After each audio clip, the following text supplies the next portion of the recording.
Alright, so it's been a while since I've posted on YouTube, with my last one being, I think, the Inktober video that I did, like 2 years ago, I think it is now. But while this first drawing is happening, I might as well explain to you what this video is. I'm just going to be going over the drawings that have came shortly after that, all the way up to now. And so this is the drawing that came immediately after that, which you can tell probably isn't that good. So keep that in mind. Most of these videos are going to be of some pretty bad art because they are 2 years ago, but I figured I might as well show them anyways, just to keep in perspective, like, hey, I did actually get better. I'm not trash once I show you my more recent drawings. So starting with this one is a character that you'll see a lot until later on, when you will see her not at all. But for now, you'll see her quite a bit, and please ignore the fact that she has cat ears. I don't want to talk about that. I was young then, alright? So just don't bring it up. Anyways, but this is just me playing around, and I already made this character like long before this, but I just wanted to play around with some visual effects to give it a sort of glitched look, because I saw a video of it on TikTok, which I don't use anymore, thankfully, but I saw a video of it on TikTok where I was like, hey, that's a pretty cool effect, so I tried it out for myself, and this is how it ended up turning out. And it's not good, but my stuff starts to get better. And with this second one, it's same character. Like I said, you'll see her a lot, but this time it's going to be a full body pose. I start off with the head, and then I shrink it down so that later on I can do the rest of the body. And so there's not really much to say with this, other than when doing the sketches, it was very unrefined back then. Later on, it does definitely get more easy to read in terms of the sketch, and I had such a hard time doing the head that I needed to bring up the last one, which at the time I actually really liked, and then I just traced over my own work, which, might I say, like, I recommend this for early artists. Do this, like, trace over your own work. Just don't trace over other people's work, because that's plagiarism. You can plagiarize your own stuff. Anyways, so as you can see, we're moving on to the full body, and there are so many anatomy issues here that I can't even begin. But one of the most, like, the one that stands out the most to me is the shoulder, or should I say the lack of shoulder, because if you look to her left side or right from your perspective, there is no shoulder. It just goes straight into arm. I tried to draw a shoulder, it's not there. Another thing, the neck. It's way too skinny for the size of her head. Or maybe it's just because her head is ginormous. And like, this was back when my style was very unrefined. I didn't really know what I was doing. I just went for it, and this is what came out with it. And later on, you can definitely tell the similarities between this and later on. But I will say, as it is right now, my style is, I would like to say, refined. And then coming up here, you'll actually see something that I didn't realize with the time lapses.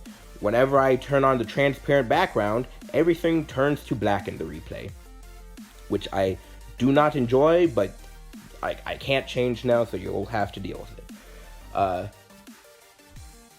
And I don't even know what's going on here, so I can actually say anything about it.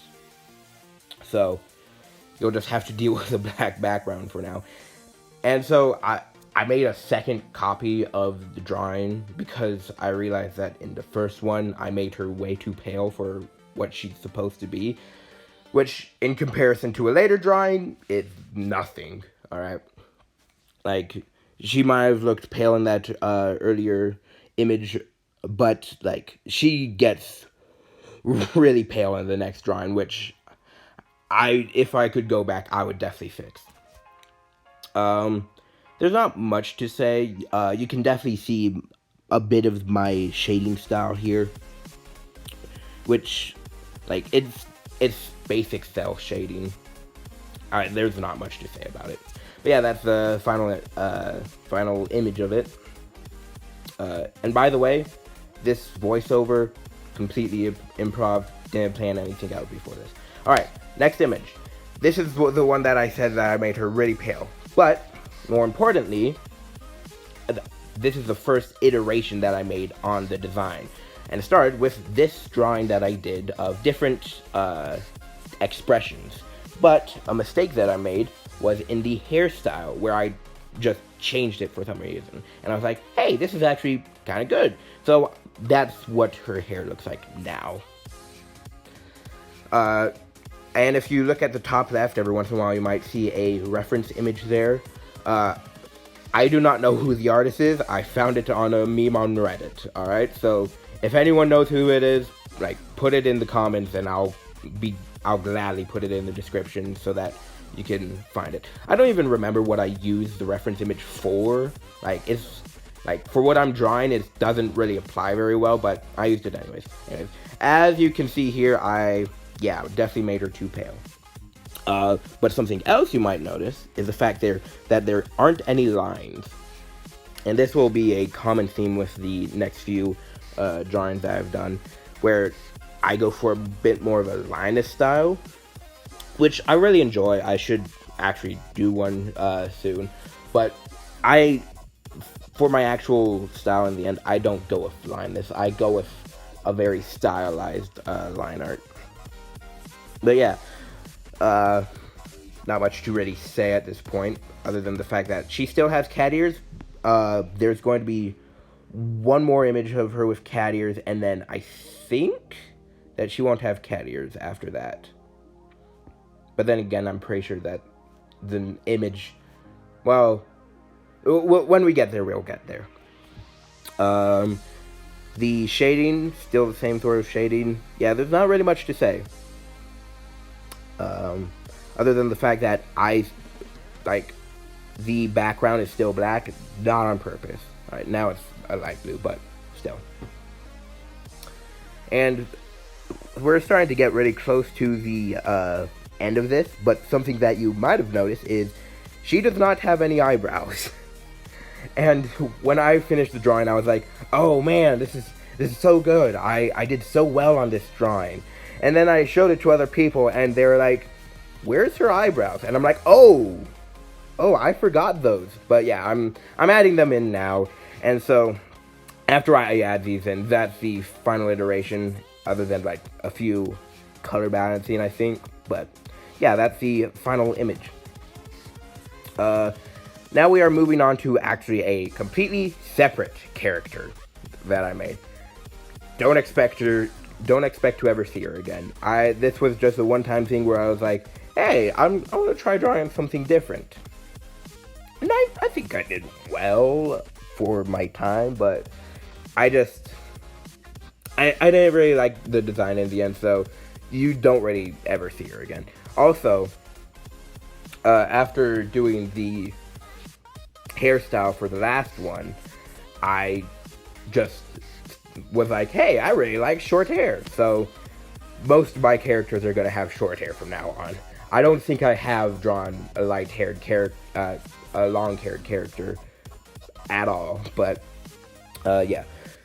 Also, might I point out, like, before anyone else says this, I know her legs are like long and ginormous. All right, that's sort of on purpose. I just liked it, I guess. And for her skirt here, I don't know why I had it, like, do that swoopy thing. It just made it harder on me, because then I had to draw her shorts, and then I had to come up with a design for her shorts, and then it just ends up looking like boxers, and, like, I should have just gone with a straight down skirt. But on the other side, we've got her sweatshirt, which I think turned out really well. Like, I still like how it turned out. You can't see why I like it here, but you'll see later. And I might as well point out, I'm starting to do line art here. It sort of goes away later on so that I can get some of that line of style, but if I remember right, it wasn't that I got rid of the line art, I just colored it so that it looked like there wasn't line art. Because otherwise, if I didn't do that, it would, there would be some problems. Okay, so here, I was like, hey, I'm gonna come up with a color palette. And while I do like the color palette, there are definitely some problems with it, which is to say that it is not at all comprehensive. Like, there are very few colors that I can choose from. Like, if I wanted a rich red, like, I could get some purples that are close to a red, but I couldn't actually get a good red. Same thing with yellow, orange, really any of that. So later on, I don't actually use a color palette. I'm just like, you know what? This looks good. I like it, so I'm going with that. Anyways, as you can see here, it is the semi-Linus style. And there isn't really much to say about it. I just wanted to point out that, yeah, I'm still going for the Linus style. And, yeah. Once there's something to point out, I'll point it out.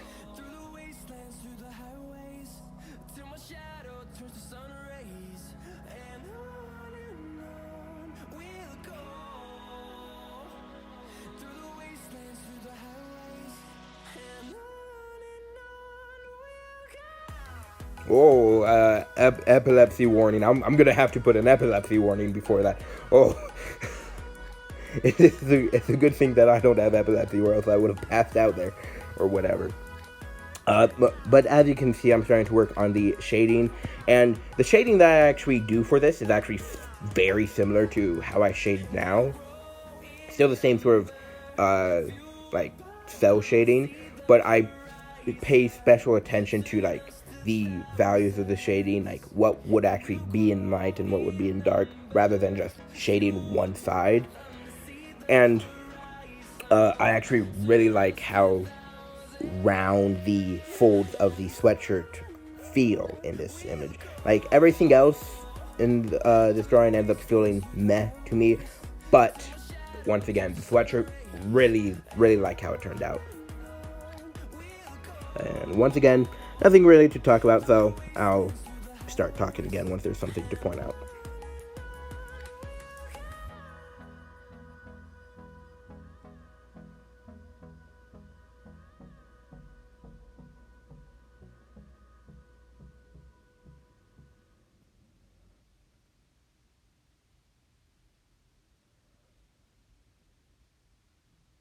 Okay, something else that I'll point out right now is I end up doing this layered shading, which I don't see very often. Normally, when it's cell shading, there's only one layer of cell shading.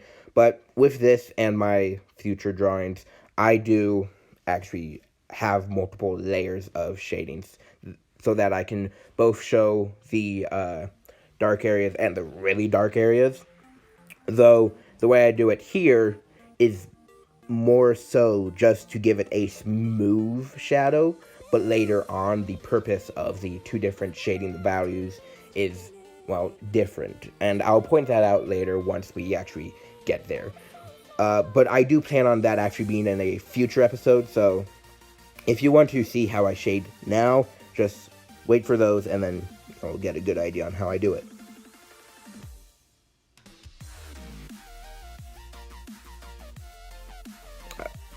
Another mini epilepsy warning. And another one. But yeah, that's the end for this drawing. Once again, I like how it turned out, but it's not the best. Alright, for this drawing, you actually get to see my boy TJ. This guy, right there. So I used him as reference for, and might I recommend everyone do this when they have the chance. Use someone as reference, whether it be yourself, your friend, assuming that you have friends. But yeah, using reference is very helpful. That is, as long as you actually use the reference, which I didn't. I had it in front of me, but I barely even used it, because as you can see, the pose that I drew is almost completely different from the picture that I took. So, it ends up having some perspective issues because of that later on. But yeah, really, I should have made her turn more to the left and have it more from an upwards angle. But I didn't do that, and in the end, doesn't really matter, so I don't care. Something that I will say is that I do like how I did the clothes for this one. It does feel realistic as to how you would actually do the clothes. But it's not really a huge thing. And really, like, the way I draw now, that's just sort of bog standard. And you can see me breaking out the color palette again. And I think this is my last time using it. I might use it one or two more times after this. I don't really remember, but like after this, I realized that hey, there's not enough variety in colors in this, despite the fact that I have like 50 or something. It's just not spread out enough, so I just decided not to use it and not even bother. There was a video that I used for it. I don't remember what it's called. If I do remember it, I'll put it in the description. But, so yeah. Something else that I want to point out. For the shading on this one, normally I use a light blue, or oftentimes a sort of aquamarine. This one I use purple, which I do not recommend unless it is a sunset or something like that. Because if you...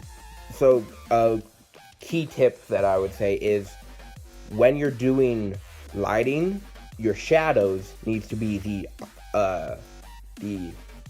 contrasting color of what the light will be. So let's say that you have a warm light, like you most likely will have most of the time. In that case, you'll want to actually use a blue shadow. Alright, sorry about that. I got a call from my grandmother while I was recording this, and I was so close to actually doing the entire thing in one go. But going back onto what I was saying earlier, if you have an orange light, you want to use a blue shadow. If you have like a yellow light, something like during a sunset, then you would want to use something like a purple. But even then, if it's late sunset and it becomes like a really orange light, then you want to go back to the blue again. But yeah, that's all I have to say for this. And I suppose that I will see you guys in the next episode. And next time I will be showing you guys some drawings that are quite different from those that we've seen today. But after that, we'll go back to these sort of drawings again, though they are definitely improved in the next few ones.